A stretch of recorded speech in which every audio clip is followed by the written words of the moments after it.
Welcome বন্ধুরা, information 99 আপনাদেরকে স্বাগত জানাই। একদিনে নগদ কত টাকা আপনি ব্যাংকে জমা দিতে পারবেন জেনে নিন নতুন নিয়ম।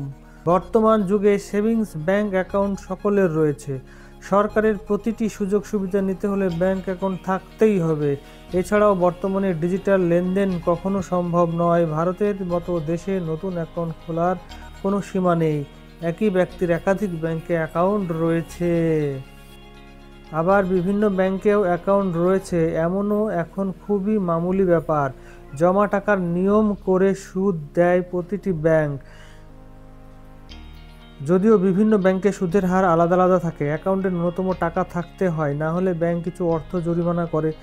তবে কত টাকা প্রতি সেভিংস অ্যাকাউন্টে আপনি রাখতে পারবেন তা কিন্তু সকলের জানা নেই। আপনার সেভিংস ব্যাংক অ্যাকাউন্টে ইচ্ছামতো টাকা রাখতে পারেন, যেখানে কোনো সীমাবদ্ধতা নেই। কিন্তু এটা জেনে রাখুন, আয়কর দপ্তরের নজরে আপনি সর্বদাই থাকেন। সেভিংস ব্যাংক অ্যাকাউন্টে যদি অধিক অর্থের লেনদেন হয়, তবে আয়কর দপ্তরে আপনাকে নিজের আয়ের উৎস জানাতে হবে। এছাড়াও কোনো সমস্যা নেই। সেভিংস ব্যাংক অ্যাকাউন্টে 1 টাকা থেকে শুরু করে কোটি টাকাও রাখা যায়।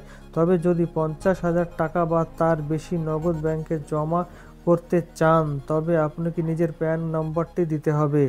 একদিনে ব্যাংকে আপনি সর্বোচ্চ 1 লক্ষ টাকা জমা দিতে পারেন।